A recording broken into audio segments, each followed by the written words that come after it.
चौधरी जी के कथनी और करनी में अंतर होता है। ढूंढ चलाएंगे तो पताल कहाँ है मैं तो नहीं जानता हूँ। सम्राट चौधरी को अगर पताल का पता मालूम है तो जाकर के पुलिस को बता दे। जितनी घटना देखेंगे उसका अगर आप तफसील से अध्ययन करेंगे तो पाएंगे क्या जितने अपराधी वो सत्ता के संरक्षित और संपोषित अपराधी, सरकार ने उनको पाल पोषकर बड़ा किया है और इस तरह से वो सामने आ रहा है।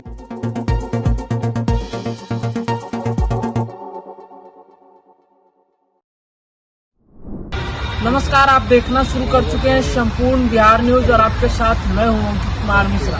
देखिए, जिस प्रकार से बिहार की राजधानी पटना में बढ़ते अपराध बढ़ती जा रही है और लगातार जो है इन कुछ दिनों से लगातार जो है अज्ञात शव मिल रहा है और कहीं घर में घुसकर हत्याएं कर दी जा रही है तो कहीं नाबालिग युवती का शव बरामद हो रहा है। इस मुद्दे पर बात करने के लिए हमारे साथ जुड़ चुके हैं राष्ट्रीय जनता दल के प्रवक्ता उत्पल वल्लभ जी। आइए हम लोग सीधा उनसे बात करेंगे और जानने की कोशिश करेंगे। पहले तो स्वागत है हमारे चैनल पर। बहुत धन्यवाद। जिस प्रकार से पटना में कुछ दिनों से शव बरामद हो रही है, हत्या की वारदात को अंजाम दिया जा रहा है, उसको किस प्रकार से देखिए, बिहार में अपराध कोई नई चीज नहीं है। ये सरकार छवि प्रबंधन के तहत अपने आप को सुधार के रखती थी और छवि प्रबंधन किया करती थी, लेकिन कुछ ऐसी घटना हो जाती है जिसका जो छुपाना बहुत मुश्किल हो जाता है, वो आगे आ जाते हैं।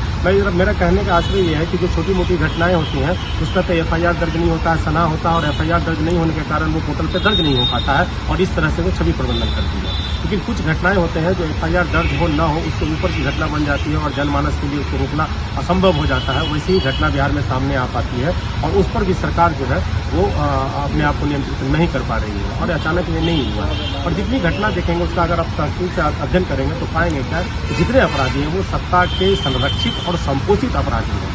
सरकार ने इनको पाल पोषकर बड़ा किया है और इस तरह से वो अभी सामने आ रहा है। कल जो है राजधानी पटना के लाल बाग पीरबहोर थाना क्षेत्र स्थित लाल बाग में घर में घुसकर युवक की हत्या कर दी जाती है गला रेत।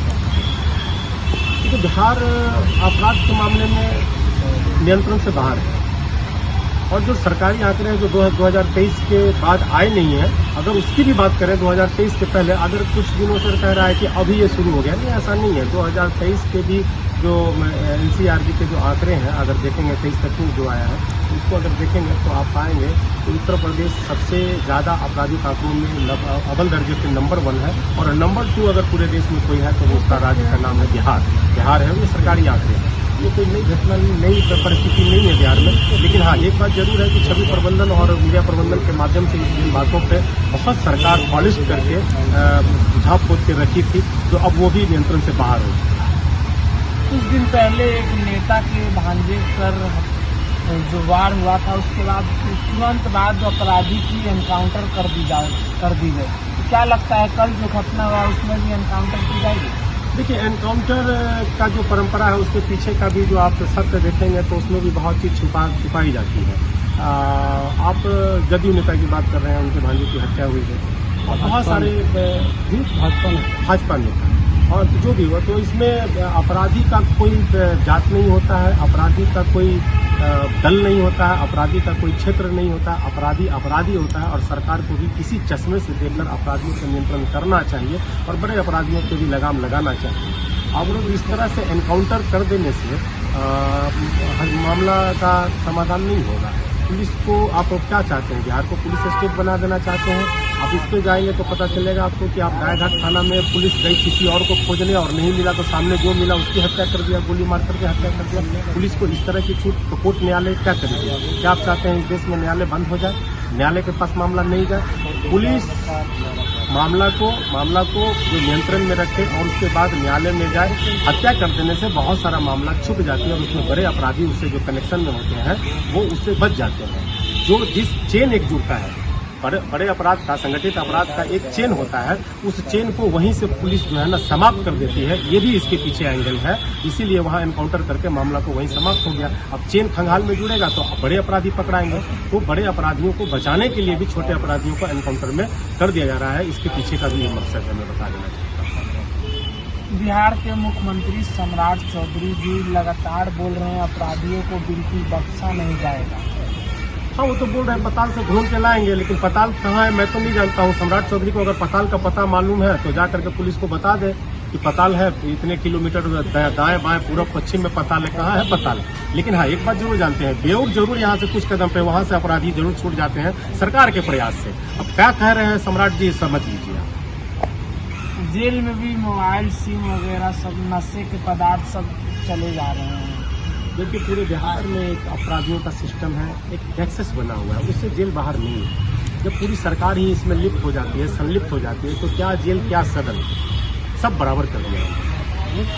आज फिर जो है पटना के शास्त्री नगर क्षेत्र में एक नाबालिग युवती का शव बरामद हुआ है। महिला संरक्षण में आप देखेंगे जो बात करती है सरकार, तो अगर आप पूरे भारत में देखेंगे तो भाजपा और संघ के जो जितने भी नेता हैं वो महिला के सम्मान में सबसे पीछे पाए जाएंगे। आज जितने अपराधी हैं, बलात्कारी हैं, सबका शरणार्थी बन चुका है भाजपा और राष्ट्रीय स्वयंसेवक, और उन्हीं के हाथ में चुनाव सत्ता है, तो उसी का ये परिणाम है। सम्राट चौधरी जी ऐलान किए हैं कि सप्ताह में 2 बार जो है सभी गांव में जो बैठक लगाई जाएगी और सुनवाई होगी जनता दरबार में। और देखिए, सबसे बड़ी बात मैं पहले भी कह चुका हूँ कि सम्राट चौधरी जी के कथनी और करनी में अंतर होता है। मुख्यमंत्री माननीय मुख्यमंत्री जी अगर कह रहे हैं कि सभी अधिकारियों को सप्ताह में जा करके बैठक लगाना चाहिए और जनता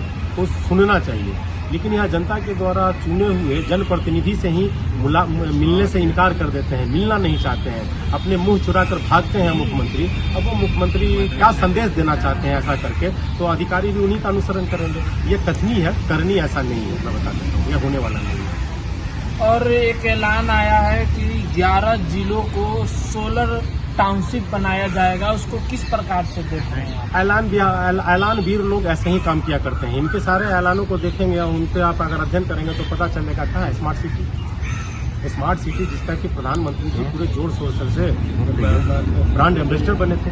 क्या हुआ उस स्मार्ट सिटी का? उससे भी पहले मैं जाना चाहता हूँ, हर एक सांसद और राज्यसभा सांसद को, लोकसभा और राज्यसभा सांसद को एक गाँव गोद लेने की जो बात हुई थी, सदन में निर्णय लिया गया, उस गोद में बच्चा जो लिए, जो गाँव के बच्चे मतलब गाँव को बच्चा स्वरूप गोद में लिया और उसको क्या बोलते हैं विकसित करके एक अच्छा मॉडल गाँव बनाने की, कहाँ है एक भी गाँव का उदाहरण बताइए जो गोद लिया हुआ सांसद के द्वारा गाँव जो है वो विकसित हो चुका है। तो जितना आप देखेंगे पिछले बार जितनी काम की घोषणा हुई है उसका एनालिसिस कर लीजिए और उसी पर इस घोषणा का भी अनुमान आप लगा लीजिए क्या होने वाला है, इसका क्या अर्थ होने वाला है। इससे ज्यादा क्या कहूँ, आप लोग तो पत्रकार हैं, पढ़े लिखे लोग। पूर्व मुख्यमंत्री नीतीश कुमार के पुत्र निशांत कुमार आज से अपने दौरे पर निकल रहे हैं। पहले चरण की दौरे की शुरुआत की है आपसे, उन्होंने उसको क्या कहना? मैं उनको बधाई और शुभकामना देना चाहता हूँ निशांत जी को, क्योंकि निशांत जी कभी राजनीतिक और सामाजिक कार्यकर्ता के तौर पे काम नहीं किए हैं। इससे उनका अनुभव बढ़ेगा। पहली यात्रा है उनको बिहार को समझने के लिए। उनको समझ में आएगी बातें जो पटना से मीडिया में देख रहे हैं, जो छवि प्रबंधन के द्वारा जिस तरह के बिहार और देश को देख रहे हैं, इसकी समझ उनकी बनेगी कि हकीकत क्या है। और हकीकत देखने के बाद अगर वो ईमानदारी पूर्वक कहीं कुछ अपने पार्टी और सरकार पर दबाव बना पाएंगे तो बहुत बढ़िया होगा। शुभकामना देता हूँ। तो बहुत बहुत धन्यवाद आपका इस इंटरव्यू के लिए। चलिए, आपको भी धन्यवाद। तो बिल्कुल आपने सुना कि हमारे साथ राष्ट्रीय जनता दल के प्रवक्ता मौजूद थे और उन्होंने साफ तौर पर कहा है कि कथनी और करनी में फर्क होता है। बाकी आपकी क्या प्रतिक्रिया है कमेंट बॉक्स में अवश्य बताएं और देखते रहें संपूर्ण बिहार में।